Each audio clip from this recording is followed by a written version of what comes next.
Hi, welcome back to I Studio. You caught me sanding some layers I put into one of the paintings here.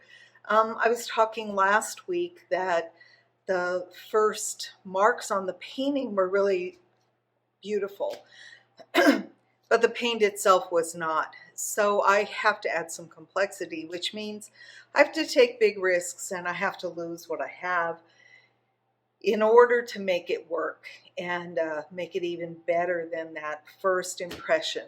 So I put some layers on last week. I'm sanding. I'm going to continue to do that. And I stocked up on paints. I have two cases from Farrow and Ball house paints that I bought. I also went to Blick and I got a couple of gallons of medium, all the things that I'm going to need for these 12 panels. It's a big investment. But the most exciting thing that I got is two new stencils. This is an 18-inch custom-made stencil of a poppy. I haven't even tried this one yet, and I'm pretty excited. The other is just a reproduction of my original chrysanthemum, but a brand new stencil. They tend to get old and clogged up like clogged arteries. So there's the new.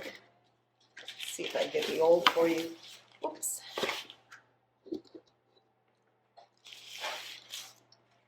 This is the old one with the holes getting smaller and smaller. And as you can see, I don't really care for the stencils. I don't treat them the way maybe I should. I have soaked them and pulled the old paint off. It's possible. It's very time consuming, and I do it when I'm desperate, when I really need to use a stencil, but it's gone too far. So that's what I'm going to be embarking on today. Just keep the magic flowing, and we'll see what happens. I'm going to let you watch me work for a little bit, and then we'll meet afterwards and talk about the process and how it went. Hey, okay. I've decided I'm going to work on the 6 long and narrow panels, and I'm going to put poppies on them. And I want the poppies, I want them to be a red color, and I think I'm going to add a little pink into the red. This is a nice red. This is a So Flat paint. I tend to like these paints. This is quite liquidy. So the heavy body paint, I would have to mix a lot of the medium in with it. This one maybe not so much. Now the problem with this pink is that it's got a lot of white in it. So I find it really probably works best by itself. But see this color combination of pink and red? That's ultimately what I sort of want to end up with. I love that color combination. So I'll go ahead and put a little pink in it so that they fit together. Let's see. I'm going to start with my stencil. Never used it before. See what we get.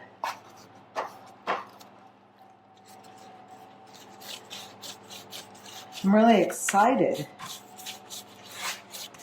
I've never done a poppy, but I really am interested in that popping red look, the red color.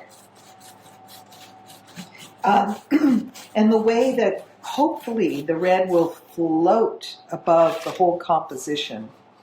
I didn't mix up a whole lot of paint. You can see it's a large stencil. It takes quite a bit of paint. And I didn't get quite as much as I wanted. Now what I like to do when I run out of paint is I like to vary the color a little. So let's just take the pink.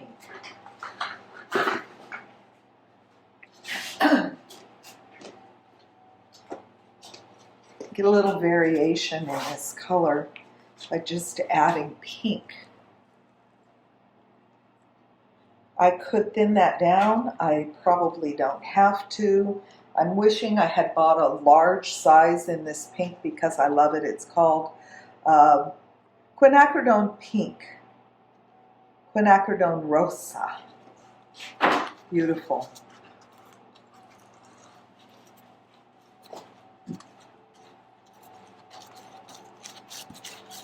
This is quite a fine stencil, so sometimes they don't work out as well as the stencils that have bigger holes, because if paint gets underneath it, you lose the definition. Okay, here's the reveal. Voila. Oh, man. I like that. That's beautiful. Let's keep going with the stencil. I can overlap it a little bit, get some action in the poppies. I'm going to use some more of my pink. I wish I had a big tube. I don't want to take another trip to the art store, but may have to. You know, thinning it down, there's a couple of thoughts. If I thin it down, I won't get the texture that I'm getting. Texture can work out really well because I may cover this poppy and the texture may show through. So that may really work to my benefit. If I thin it down, it's going to spread my paint out, but I'm not going to get the beautiful texture. Notice I'm working flat on the table. This is how I prefer to work. I'm not always able to work that way on the large panels. They're really heavy to take off and on the table. So I'll probably put the stencil up on the wall and do it that way, which is, you need 3 arms for that, but I'll figure it out. Are you ready? Second reveal. Wow.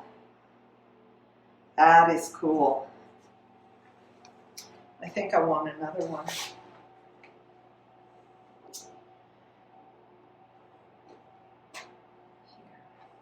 Here. 3. Let's try this. I'm going to switch up the color a little bit. And go for the solid red.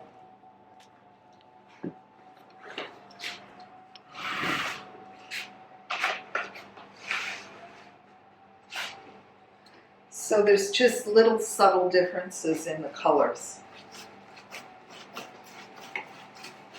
And I've got 6 panels to work with. So when I get 6 panels with these big, huge poppy images in these bright, bright colors, I think it's going to be pretty stunning.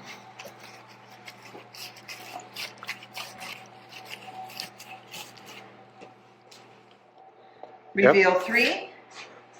Ooh. Okay, I love it.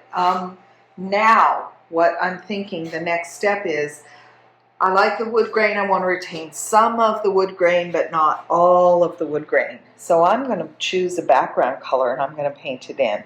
On the big triptych, I used white. This one I'm going to use a different color. Let's see what we've got. Okay, so I treated myself to a bunch of paint samples from Faro and Ball, and I actually have organized them in rows of colors. I wanted a light greenish, bluish color for the background on this. This is a little deeper than I originally had in mind, but let's try card room green. Okay, let's fill in some of the background, see what we got. Now I've got 6 panels, and they do not all have to have the same color background, but I'll probably make the backgrounds close in color so that they work well together. I may take a little bit of the card room green and put it over into the next panel so that they continue. I am not making these to be one piece. I'm making them to be 6 pieces that go together. Now with the first coat, I'm slopping it on. I do not care about the brush strokes and seeing the wood through it. It's not that big of a deal.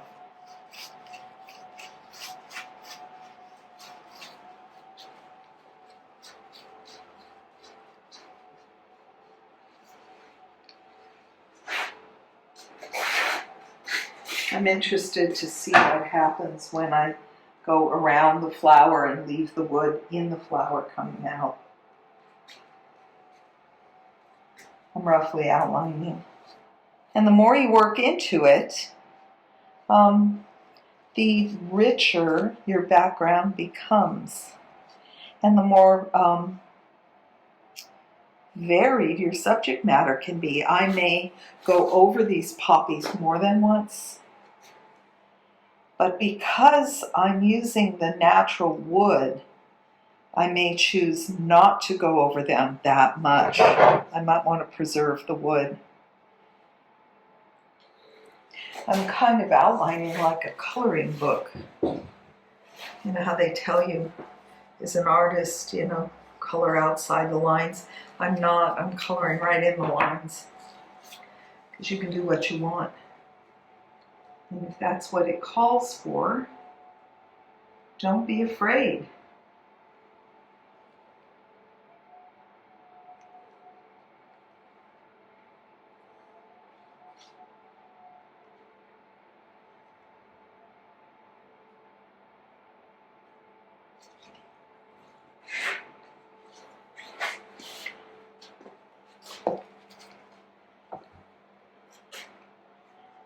Put this up on the wall in a minute and evaluate the outcome.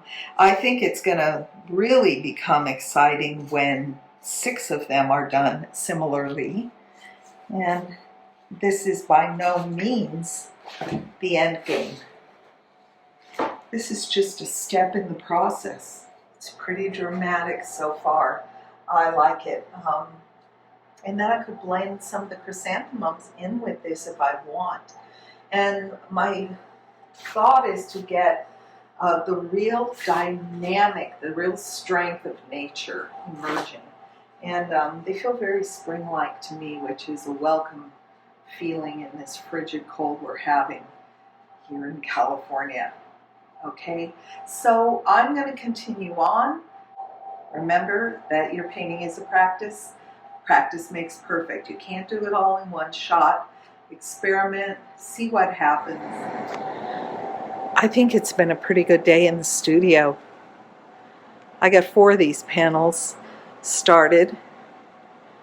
It's about all I had time for, but they're moving around like a really fun dance display of color. It's really nice.